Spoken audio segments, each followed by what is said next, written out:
नमस्कार। सबसे बड़ा मुद्दा देख रहे हैं आप। मैं हूं कुंदन जमैर। देश और प्रदेश इस समय दोहरे संक्रमण काल से गुजर रहा है। एक तरफ महामारी है तो दूसरी तरफ बेरोजगारी। महामारी से जूझ रहे लोगों के लिए बेरोजगारी बड़ा संकट लेकर आई है। फैक्ट्रियां बंद हो रही हैं क्योंकि उन्हें घाटा हो रहा है, तो फैक्ट्रियां बंद होने से मजदूर सड़क पर आ रहे हैं। सबसे बड़ा मुद्दा में हम इसी विषय पर आज चर्चा करेंगे और जानने की कोशिश करेंगे कि आखिर इस समस्या का समाधान क्या है और इस संकट से उबरने में कितना वक्त लगेगा।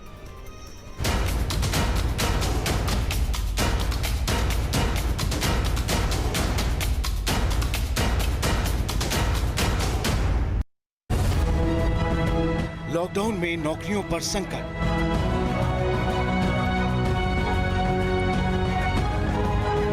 बंद हो रही फैक्ट्रियां।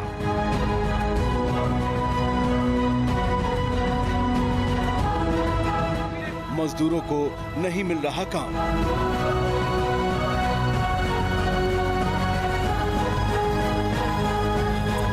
महामारी के साथ बेरोजगारी की मार।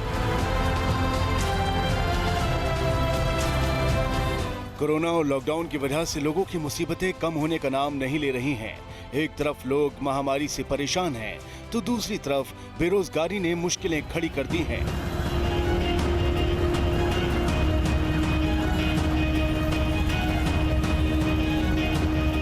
एटलस साइकिल ने घाटे की वजह से गाजियाबाद की फैक्ट्री बंद कर दी, जिससे 1000 मजदूर एक झटके में ही बेरोजगार हो गए। वहीं गाजियाबाद से सटे नोएडा में भी कई फैक्ट्रियां बंद पड़ी हैं। शहर में कंस्ट्रक्शन और रंगाई पुताई के कारीगरों को भी काम नहीं मिल पा रहा है। जब से अब तक 3 महीने के लॉकडाउन में कोई काम आज तक नहीं मिला। अभी सब परेशान है। काम नहीं मिल रहा तो खाएंगे क्या? कोई सरकार की तरफ से ना कोई सरकार की तरफ से कोई मदद आ रही, ना कुछ राशन वाशन, ना कुछ भी। मैं काम करने लेबर चौक से बहुत दिन से आता हूँ, लेकिन कोई समय 1 महीने 2 महीने से कोई काम नहीं मिल रहा है। अब आपको राजधानी लखनऊ की तस्वीर दिखाते हैं। यहाँ 1 जून के बाद कई फैक्ट्रियां खुली, लेकिन फैक्ट्री में काम करने के लिए कारीगर नहीं मिल रहे। जैसे लोकल लेबर से यहाँ पर जो लेबर वहाँ पे हम 300 रुपये देते थे, यहाँ पे हम 500 रुपये दे करके काम करा रहे हैं, तो उससे हमें नुकसान हो रहा है। तो नुकसान में हम कब तक रहेंगे। लॉकडाउन में फैक्ट्रियों और मजदूरों की हालत पर बीएसपी अध्यक्ष मायावती ने ट्वीट किया। मायावती ने कहा कि सरकार को इस मामले पर ध्यान देना चाहिए। वहीं कांग्रेस पार्टी ने लॉकडाउन में कामगारों की हालत के लिए सरकार की नीतियों पर सवाल उठाए हैं। हजारों लोग जो है बेरोजगार हो गए हैं। इतने पैकेज की घोषणा इन्होंने किया है और सब इनका गोलमोल हो गया है। हमें तो ये उम्मीद थी कि इस बीच जो है श्रमिक लोग साइकिल खरीद के अपने घर पहुंचेंगे, और इस बीच अगर साइकिल कंपनी बंद हो गई तो निश्चित रूप से अच्छे दिन देश में नहीं आने वाले। गाजियाबाद में कंपनी का बंद होना, नोएडा में मजदूरों को रोजगार न मिलना, ये कहीं ना कहीं सरकार के लिए बहुत बड़ी नाकामयाबी के तौर पे दर्शाता है कि सरकार आखिर क्या कर रही है। केवल खोखले दावे ही कर रही है या जमीनी स्तर पे काम कर रही है। तो उधर सरकार का कहना है कि बंद हो रही फैक्ट्रियों और श्रमिकों की सरकार लगातार मदद कर रही है। जो बाहर के प्रदेशों से करीब 30 से 35 लाख श्रमिक आज उत्तर प्रदेश में हैं, उनको भी रोजगार मिले, इसके लिए सरकार चिंतित है। उनकी स्किल मैपिंग करा रही है, उनके डाटा को एकत्रित कर रही है। जो एमएसएमई क्षेत्र के जो सेक्टर के जो उद्योग हैं उनको बढ़ावा दे रही है। जो कृषि आधारित उद्योग है उसको बढ़ावा दे रही है। एक तरफ श्रमिकों और उनके हालात पर सियासत हो रही है, तो दूसरी तरफ श्रमिकों के सामने पहाड़ जैसा संकट खड़ा है। फैक्ट्रियों को घाटे का हवाला देकर बंद किया जा रहा है, तो मजदूर रोजी रोटी के लिए दर दर भटक रहा है। Team news state. तो उत्तर प्रदेश सरकार दावा कर रही है कि लाखों लोगों को रोजगार दिया जा रहा है। इस कोरोना काल में भी मनरेगा में लाखों लोगों को रोजगार मिल रहा है। स्किल मैपिंग कराई गई है और तमाम तैयारी की गई है लाखों लोगों को रोजगार से जोड़ने की। लेकिन सच्चाई क्या है, इस पर चर्चा आज हम करने वाले हैं। प्रोफेसर अखिल स्वामी अर्थशास्त्री हमारे साथ जुड़ रहे हैं। कपिल श्रीवास्तव एसपी प्रवक्ता हमारे साथ मौजूद हैं। डॉक्टर उमाशंकर पांडे प्रवक्ता कांग्रेस के हमारे साथ जुड़ेंगे। मित्र प्रकाश मजदूर नेता हमारे साथ मौजूद हैं और संजय मिश्रा हमारे साथ बीजेपी नेता भी जुड़ेंगे। लेकिन पहला सवाल प्रोफेसर अखिल स्वामी, क्या हालात हैं आप बताएंगे तो ज़्यादा बेहतर रहेगा। हालात जो है वो बहुत ज्यादा विकट हैं, समस्याएं बढ़ रही हैं और जैसे ये एटलस साइकिल का घटनाक्रम हुआ है, ये एक इंडिकेटर है, ये इंडिकेट कर रहा है। अभी तक जो समस्या थी वो मजदूरों की थी और मजदूरों की समस्या ये थी कि क्योंकि फैक्ट्रियां बंद हो रही थी इसलिए वो बेरोजगार हो गए थे। अब ये समस्या जो है मध्यम वर्ग की ओर बढ़ रही है और एक इंडिकेटर है। जैसे आज राजीव बजाज जी ने कहा, बड़ी अच्छी बात उन्होंने कही। उन्होंने कहा कि हम फ्लैटन जो कर्व करना चाहते थे, फ्लैटन दूसरा कर्व हो गया। देखिए, वास्तविकता में भारत जैसे देश में जहां पर कैपिटा इनकम कम है, जीडीपी की बात हम न करें, पर कैपिटा इनकम कम है, जहां पे हमारी जनसंख्या की वृद्धि हो रही है, वहां अगर हमारी जीडीपी नहीं बढ़ेगी तो हम बहुत विकट स्थिति में पहुंच जाएंगे। और वास्तविकता में आज की तारीख में जो 40% एमएसएमई हैं, वो या तो बंद हो चुकी हैं या बंदी के कगार पे हैं। बाजार की हालत यह है, जो मार्केट की स्थिति है, लोग दुकान खोल रहे हैं, अपने होटल खोल रहे हैं, रेस्टोरेंट खोल रहे हैं, जो भी खोल रहे हैं, वहां ग्राहक नहीं है, तो उन्हें यह सोचना पड़ रहा है कि वो दुकान खोलें या न खोलें। अगर खोलते हैं तो बिजली का खर्चा होता है, मजदूरी का। प्रोफेसर साहब एक चीज बताइए, प्रोफेसर साहब मैं माफी चाहूंगा, रोक रहा हूं, एक चीज हमें बताइए। दरअसल सरकार, चाहे वो केंद्र की सरकार हो या उत्तर प्रदेश की सरकार हो, एमएसएमई सेक्टर के लिए लोन का प्रावधान किया गया, बहुत कुछ करने का दावा किया जा रहा है और आप कह रहे हैं एमएसएमई सेक्टर से जुड़े जो उद्योग धंधे हैं, जो काम है, वो बंद हो रहा है। क्यों? जब सरकार इतनी मदद कर रही है तो क्यों ऐसे हालात हैं? नहीं, ये मदद देखिए, अगर कोई लोन लेता है या लोन देता है, अगर मैं बैंक हूं, मैं लोन देने से पहले जो प्रोजेक्ट की वायबिलिटी है उसको चेक करता हूं और मैं फ्यूचर के कैश फ्लोज को एंटिसिपेट करता हूं और फ्यूचर कैश फ्लोज को एंटिसिपेट करके मैं ये देखता हूं कि जो नया ऋण ये उद्यमी ले रहा है, क्या इसको लेने में समर्थ होगा। अगर वास्तविकता ये है कि आज जो उसने लोन ले रखे हैं, अगर उसकी प्रोडक्टिविटी नहीं है, अगर उसका प्रोडक्शन नहीं है, अगर उसका मार्केट नहीं है, सर क्या स्थिति तब भी है जब सरकार गारंटर बनने को तैयार है, सरकार ने कहा कि हम गारंटर बनेंगे एक तय लिमिट के लोन तक, तभी ये स्थिति है क्या? देखिए, गारंटी एक अलग चीज है। असली चीज ये है कि क्या project technically feasible, economically viable है। अगर प्रोजेक्ट वायबल नहीं है, गारंटी कोई भी दे दे, लोन कोई भी वापस कर दे। जैसे मैं एक प्रश्न इसी संदर्भ में अगर आपसे पूछना चाहूं कि मुद्रा लोन में एनपीए कितने हैं, वहां भी कोई गारंटी नहीं ली गई थी, कोई कोलैटरल सिक्योरिटी नहीं ली गई थी, छोटे छोटे लोन दिए गए थे। वास्तविकता में एनपीए कितने हैं? देखिए, असली मुद्दा क्या है। अगर आप किसी ठेले वाले को 10,000 का लोन दे दें और उसका प्रोजेक्ट ना चले, उसका ठेला ना चले, ग्राहक उसके पास खरीदने ना आए, क्योंकि ग्राहक जो है डरा हुआ है।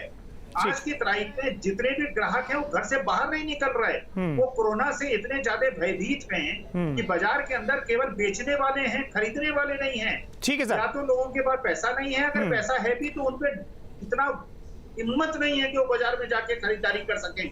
ठीक है। अगर प्रोजेक्ट वायबल नहीं होगा, अगर गारंटी देके आप लोन दे भी देंगे तो उस लोन की अदायगी कैसे होगी, वो एनपीए कैसे नहीं हो जाएगा। संजीव मिश्रा साहब, क्या हालात है उत्तर प्रदेश के? सरकार दावे बहुत कर रही है, सुनने में बहुत अच्छा लगता है, प्रेस कॉन्फ्रेंस में बताया जाता है, जानकारी दी जाती है, कितने लोगों को रोजगार दिया जा रहा है, सब कुछ अच्छा लगता है, लेकिन नोएडा में जो हम देख रहे हैं, गाजियाबाद में जो हम देख रहे हैं, लखनऊ में तो मजदूरों की कमी हो गई। क्या स्थिति है सर? देखिए, उत्तर प्रदेश में जिस तरीके से मुख्यमंत्री आदरणीय योगी आदित्यनाथ जी ने सब कुछ बैलेंस करके चलना शुरू किया है, तो ये मैं बहुत साफ सी बात कहूँगा कि जिस तरीके से फिक्की और इंडियन इंडस्ट्रीज एसोसिएशन जैसे संगठनों से तालमेल करके 11 लाख प्रवासी मजदूरों को रोजगार उपलब्ध कराने की जो वो हो रही है, पहल हो रही है, ये ऐतिहासिक कदम है। मुझे लगता है कि देश में आदरणीय मोदी जी और प्रदेश में योगी जी पर्याप्त हैं। ये तो विपक्ष को चिंता करने दीजिए। उत्तर प्रदेश में जिस तरीके से प्रवासी मजदूरों की बात हो या सभी लोगों की बात हो, मैं समझता हूँ जिस तरीके से सरकार ने पहल की है, सरकार ने सबका ख्याल रखा है। नहीं, मिश्रा साहब, विपक्ष की चिंता नहीं, आम लोगों की चिंता है की बात हो। नहीं, इसे आप विपक्ष के चश्मे से मत देखिए, क्योंकि आम लोगों की चिंता है। और नेशनल इंटरनेशनल जो भी रिसर्च हैं वो ये बताते हैं कि देश में हालात क्या हैं? 12 करोड़ से 13 करोड़ लोगों की नौकरियां चली गई हैं या चली जाएंगी, इसका डर है। मध्यम वर्गीयों पर खतरा मंडरा रहा है। फैक्ट्री जो सालों से चल रही थी, जिसका प्रोडक्शन भी अच्छा खासा था, वो फैक्ट्री अगर साइकिल की बंद हो जा रही है तो कहीं ना कहीं आपको लगता है क्या कहीं ना कहीं कोई सिस्टम में कमी है? कहीं ना कहीं जहां पर पैसों को इंजेक्ट करना था अर्थव्यवस्था में, वहां पर आप लोग नहीं कर पाए हैं? नहीं, देखिए, मुझे नहीं लगता जिस तरफ आप ले जा रहे हैं डिबेट को, क्योंकि ये वैश्विक महामारी है, पूरा विश्व इससे संक्रमित भी हुआ। और कितना अमेरिका की क्या स्थिति हुई, किस तरीके से चाइना की स्थिति हुई। तो हमारे देश में जिस तरीके से लॉकडाउन किया गया, और लॉकडाउन का जो फ़ायदा हमें मिला वो ये मिला कि जब हमारे पास कम मरीज थे, हमने उनको बढ़ने नहीं दिया। आज स्थिति ये होती कि यहाँ पर भी 10-20 लाख से ऊपर अगर खाली संक्रमित लोग होते तो क्या हालत होती। कहने का मतलब बहुत साफ है, जिस तरीके से देश में मोदी जी ने और प्रदेश में योगी जी ने नहीं मिश्रा साहब, दरअसल मौजूदा स्थितियां जो हैं, समझिए मिश्रा साहब, बातें ठीक है, ये सारी बातें, लेकिन आप समझिए, अब रिपोर्ट कह रही है, अब वही रिपोर्ट कह रही है, ये 10-15 लाख मरीज हो जाएंगे। जो रिपोर्ट अब ये कह रही है, जिस रफ्तार से हमारे यहाँ मरीजों की संख्या बढ़ रही है और ऊपर से बेरोजगारी का आंकड़ा भी सामने आ रहा है, वो चौंकाने वाले तथ्य सामने आ रहे हैं, डराने वाले तथ्य आ रहे हैं। सरकार जरूर कह रही है, आप जरूर ये दावा कर रहे हैं, भरोसा दिला रहे हैं कि हम कम से कम 11 लाख लोगों को नौकरियों से जोड़ेंगे। ठीक है, मजदूर नेता हमारे साथ मित्र प्रकाश जी हैं, उनकी सुन लेते हैं हम। मित्र प्रकाश जी, मजदूरों की क्या स्थिति है? क्या सरकारी और प्रशासनिक स्तर पर कोई मदद मजदूरों को मिल रही है क्या, सीधे और परोक्ष तौर पर, ताकि वो कम से कम अपना जीवन यापन कर सकें?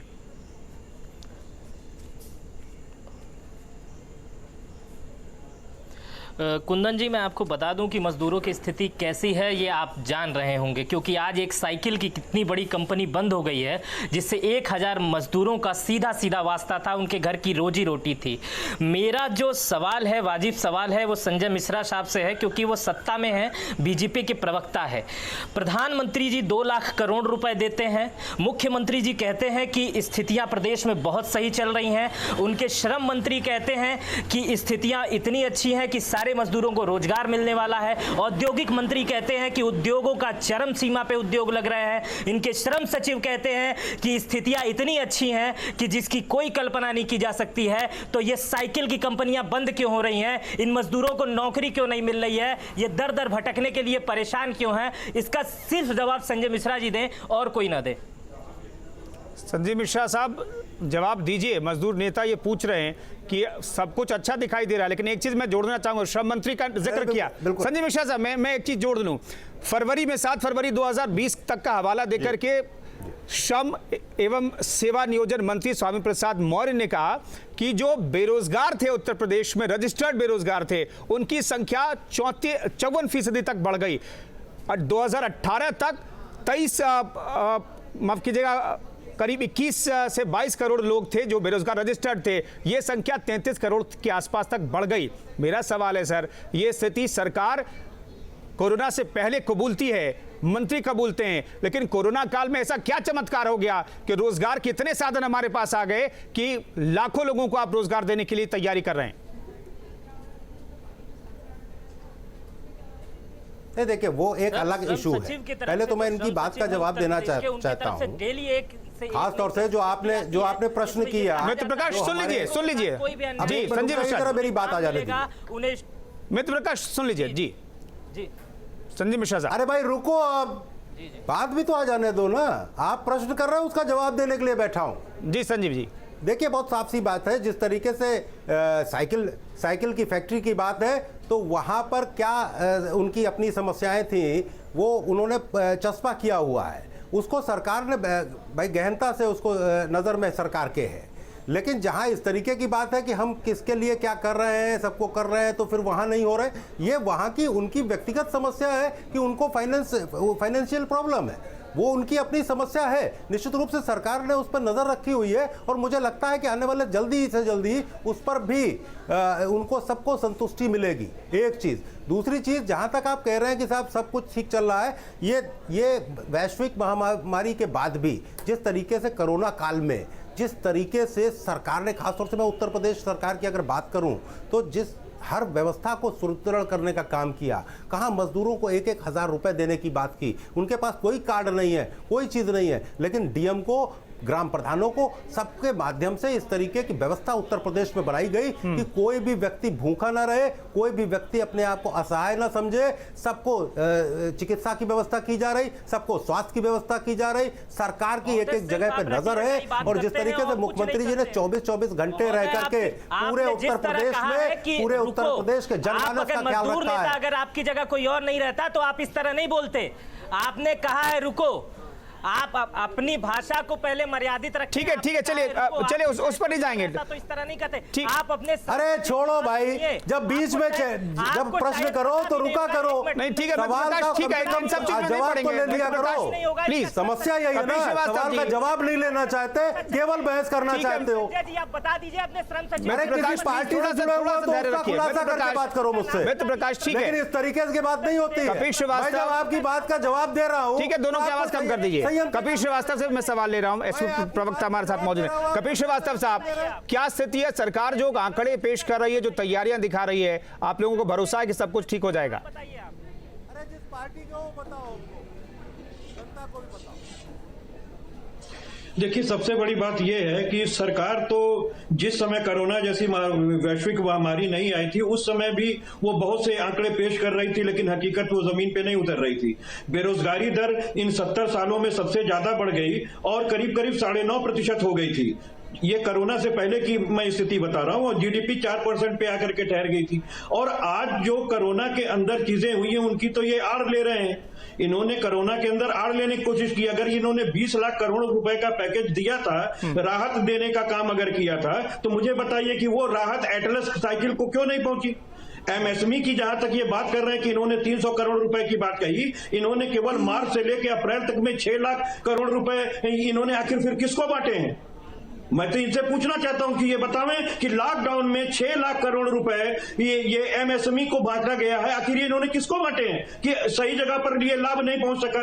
दूसरी चीज, कोई फैक्ट्री कैसे चलेगी जब आपने मजदूरों के अंदर आत्मविश्वास नहीं पैदा किया, मजदूरों को आपने उनकी जगहों पर रोका नहीं। मजदूर जब संक्रमित हो गए तो 60 दिन में भूखे मरने लगे, तो वो पैदल चलने लगे, तो आप उनके गांव जवाब पहुंचा रहे हो, तो उद्योग कौन चलाएगा? खाली उद्योगपतियों से क्या उद्योग चलता है? मांग पैदा करने के लिए आपने जनता के हाथ को मजबूत नहीं किया और एमएसएमई इकाइयों को केवल आपने ऋण पकड़ाने का काम किया है। तो क्या ऋण कोई राहत होती है? ये ऋण कब उनको प्राप्त नहीं होता था? आज वो 50% से कम पे उत्पादन कर रहे हैं। वो 100% उत्पादन भी इसलिए नहीं कर पा रहे हैं क्योंकि उनको मालूम है कि मार्केट में मांग ही नहीं है। जब मांग नहीं होगी तो पूर्ति नहीं होगी, और जब वो पूर्ति के लिए अपना 100% एग्जीक्यूट नहीं करेंगे तो वो 50% से ज्यादा मजदूरों को भी एग्जीक्यूट नहीं कर पाएंगे। तो ये ऐसी भ्रामक स्थिति सरकार ने खड़ी कर दी है कि केवल संजीव मिश्रा साहब को, मोदी जी को, योगी जी को महिमा मंडित करने के अलावा एक भी प्रश्न का उत्तर इस बेरोजगारी पे वो नहीं दे सके। डॉक्टर अमर शंकर पांडे, क्या स्थिति है? आप भी बता दीजिए, कांग्रेस को क्या लगता है? क्या जो तस्वीरें दिखाई जा रही है, जो भरोसा दिया जा रहा है, उस पर कांग्रेस को भी यकीन नहीं है और आम लोगों को यकीन नहीं करना चाहिए?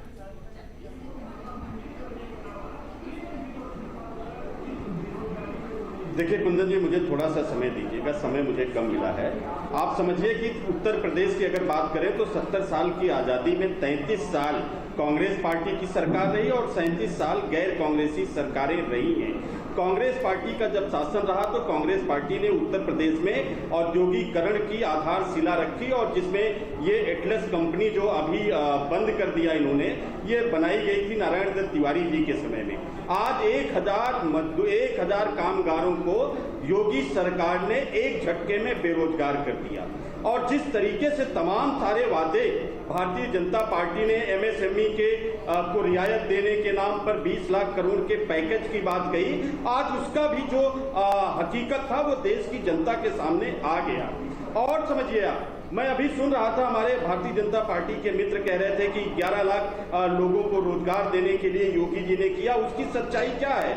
उसकी सच्चाई ये है कि कॉन्फेडरेशन ऑफ इंडियन इंडस्ट्री के दबाव में पहले उत्तर प्रदेश और भारतीय जनता पार्टी शासित 6 राज्यों ने श्रम कानूनों को शिथिल कर दिया, श्रम कानूनों को कमजोर कर दिया और श्रमिकों को बंधुआ मजदूर बना दिया। उसके बाद इन्हीं सीआईआई और तमाम औद्योगिक संगठनों के साथ इन मजदूरों को बंधुआ मजदूर बनाकर, यानी कि जो गिरमिटिया वाली संस्कृति थी अंग्रेजों के समय में, उसको वापस लाने का काम योगी जी की सरकार ने 11 लाख मजदूरों के लिए समझौते करके किए हैं। तमाम सारे इन्वेस्टर समिट हुए जिसमें राष्ट्रपति जी आए, प्रधानमंत्री जी आए, मुख्यमंत्री जी ने होस्ट किया। वो नहीं पांडे साहब, समझना पड़ेगा ना, कोरोना काल आ गया ना, आप क्यों नहीं समझ रहे हैं? कोरोना काल आ गया, इस वजह से सरकार मजबूर हो गई। नहीं, ये तो कहने की बात है। देखिए, सरकार मजदूर हो गई, एटलस की कंपनी तो इन्होंने अभी बंद की ना, एटलस की कंपनी तो इन्होंने आज बंद कर दी, जो 1989 में नारायण दत्त तिवारी जी की सरकार में। नहीं, सरकार ने बंद नहीं की, कंपनी चल नहीं पाई तो बंद हो गई। कांग्रेस पार्टी ने एटलस की साइकिल की कंपनियों का पूरा। ठीक है प्रोफेसर अखिल स्वामी, ये किसकी? आ रहा हूं श्रीवास्तव साहब। 33 साल से कांग्रेस। ठीक है संजीव जी, मैं आ रहा हूं। हम कांग्रेस सत्ता में नहीं है। पांडे साहब मैं आ रहा हूं। प्रोफेसर अखिल स्वामी, एक जल्दी से बात बता दीजिए जल्दी से हमारे दर्शकों को कि 20 लाख करोड़ का भारी भरकम पैकेज जो दिया गया, उस पैकेज का फायदा मिलने में कितना वक्त लगेगा और कोई फायदा मिल पाएगा क्या? सर छोटा सा जवाब। देखिए 20 लाख करोड़ जो है वास्तविकता में वो करीब 1.5 लाख करोड़ का वास्तविक पैकेज है, जिसमें हमने नरेगा की बात की है और जिसमें हमने हेल्दी यूनिट्स में इक्विटी पार्टिसिपेशन की बात की है और जो सिक यूनिट्स हैं उसको रिस्ट्रक्चर की बात की है। जो लोन है और जो रेपो रेट और रिवर्स रेपो रेट को कम करना है, वास्तविकता में आज उतना समय नहीं है। इससे केवल मध्यम वर्ग और अल्प वर्ग को नुकसान होता है और उद्योग को फायदा नहीं होता है। अगर किसी को फायदा होता है तो केवल बैंक को होता है। जो डिपॉजिटर्स हैं, सीनियर सिटीजन्स हैं, उनके इंटरेस्ट रेट कम होते जा रहे हैं। जो पैसा उन्होंने बैंकों में एफडी में जमा कराया है उस पे उनका जो ब्याज मिलता है वो कम होता जा रहा है। इंडस्ट्री लोन नहीं उठा पा रही है, बैंक के पास पैसा बहुत ज्यादा है, इसलिए बैंक के पास लोन वितरण के लिए पैसा नहीं है। वो पिछले 2-3 साल से केवल लोन को रिस्ट्रक्चर कर रहे हैं। तो वास्तविकता में banks are flooded with funds.